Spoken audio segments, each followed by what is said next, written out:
En el nombre del Padre, y del Hijo, y del Espíritu Santo. Amén. Ven, Espíritu Santo, inflama nuestros corazones en la ansia redentora del corazón de Cristo, para que ofrezcamos de veras nuestras personas y obras en unión con Él por la redención del mundo. Señor mío y Dios mío Jesucristo, por el corazón inmaculado de María, me consagro a tu corazón y me ofrezco contigo al Padre, en tu santo sacrificio del altar, con mi oración y mi trabajo, sufrimientos y alegrías de hoy, en reparación de nuestros pecados y para que venga a nosotros tu reino.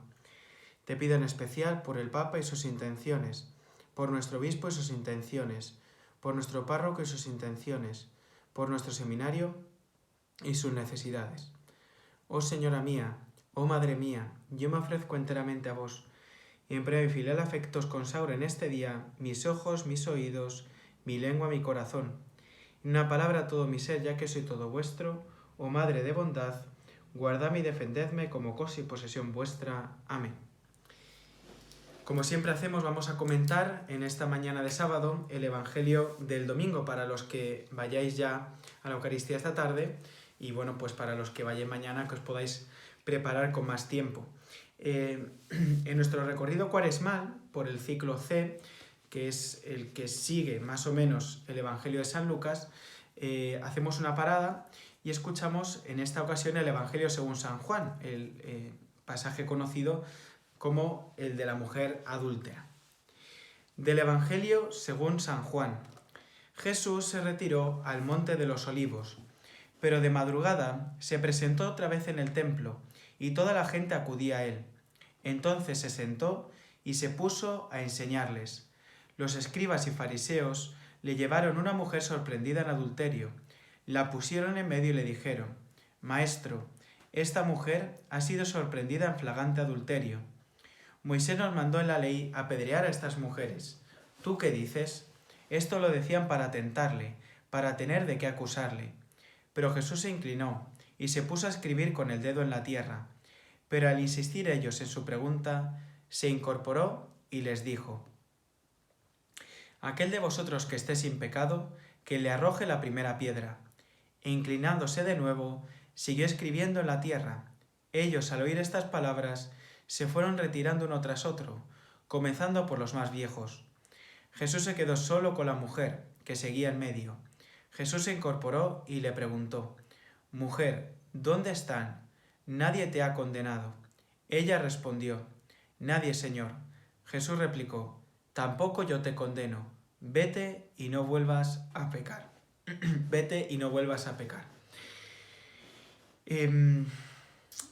Estos versículos que escuchamos en este domingo, algo raros quizás, porque uno puede pensar qué sentido tiene escuchar esto dentro del itinerario de la Cuaresma, donde hemos escuchado las tentaciones por un lado, la transfiguración por otro, la parábola del hijo pródigo. Uno parece que está como desencajado dentro del esquema de la Cuaresma, pero fijaos que este Evangelio nos habla de la justificación que Cristo ha venido a hacer sobre el hombre. Y ahora, más adelante, lo explicaré. Lo primero que se nos dice es dónde estaba Jesús antes. Jesús estaba retirado en el monte de los Olivos.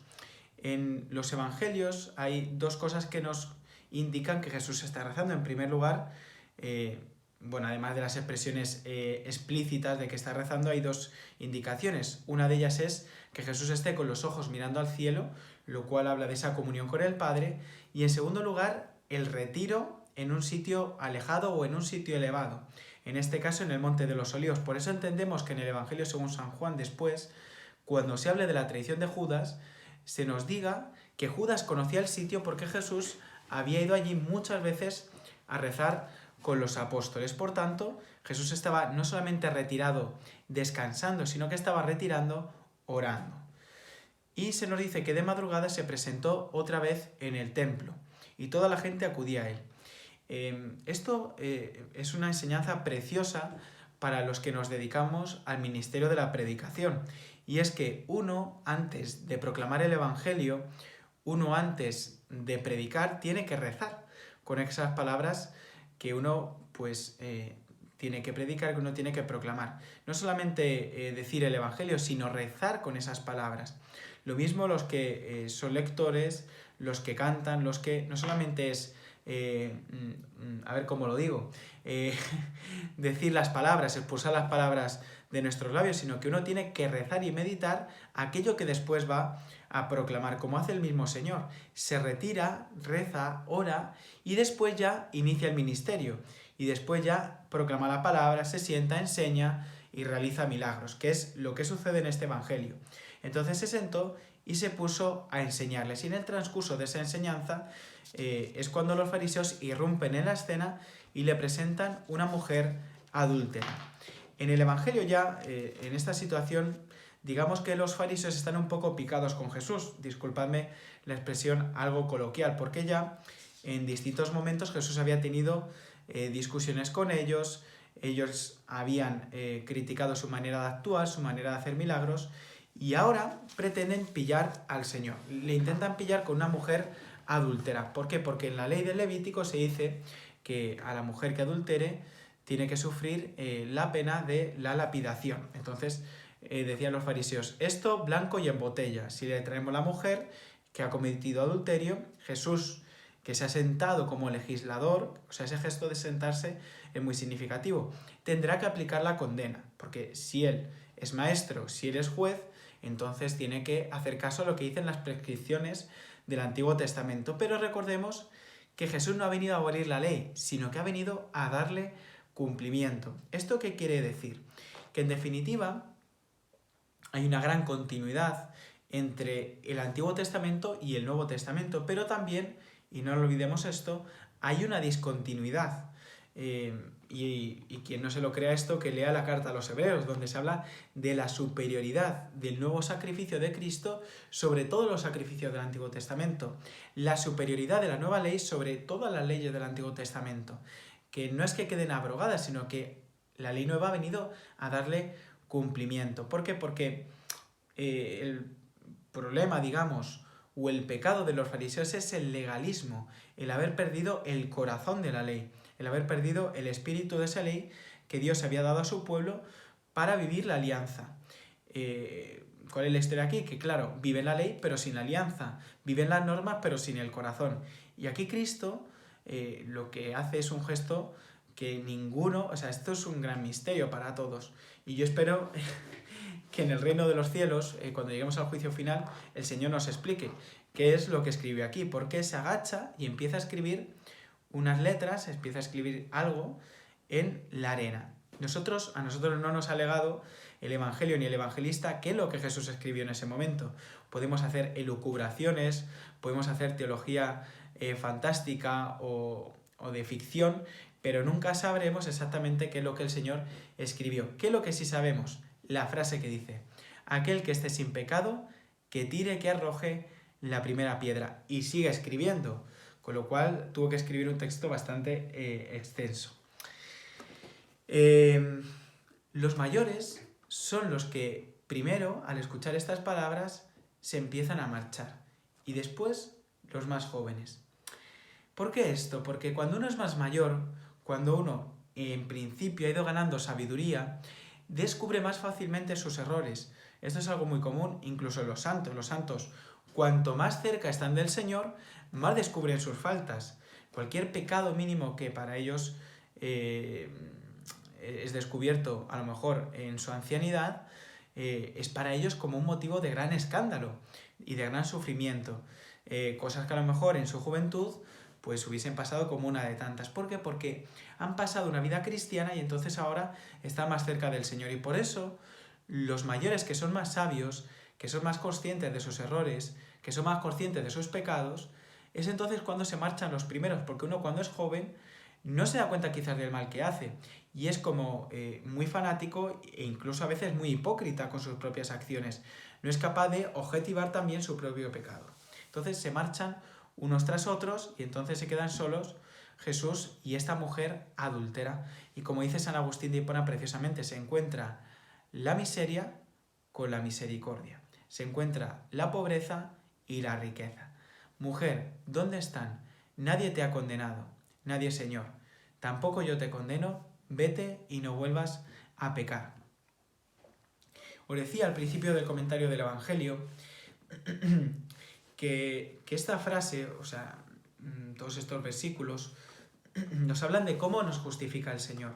Y es que el Señor no nos justifica, disculpad que utilice esta mascarilla que tengo por aquí tirada, no es que el Señor se haya puesto una venda en los ojos y pasemos al cielo diciendo, bueno, voy a hacer como que no veo y entonces pasad todos los que tenéis pecado. No, no es así la salvación, sino que la salvación es una justificación interior, es una conversión interior, auténtica.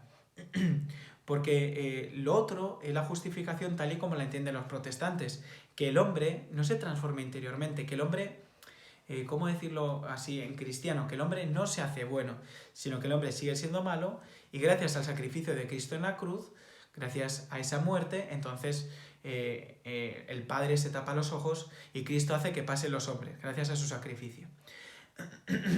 A ver si llego con voz al final del Evangelio. Sin embargo, la justificación entendida al modo católico es esa transformación interior que el Señor nos hace, que el Señor nos hace justos, nos hace santos, nos hace buenos. Por eso vemos que el Señor le dice, vete y no vuelvas a pecar. No es que el Señor, porque esta es una tendencia muy moderna, incluso en muchos campos de la teología católica, pensar que es lo cristiano es hacer como una especie de acogida, pero sin importar el pecado. Bueno, no pasa nada, aunque hayas hecho los mayores horrores de tu vida, tú puedes estar con nosotros. Y bien, lo de la acogida es precioso, pero el Señor acogía para convertir a esas almas, para llevarles a la salvación. Porque es que si no, si Cristo ha muerto en la cruz para que nosotros sigamos igual cometiendo los mismos pecados, pues es que la salvación, ser cristiano, ir al cielo no tiene ningún sentido. Pues entonces adoptemos una postura quietista donde nos da igual todo lo que suceda a nuestro alrededor.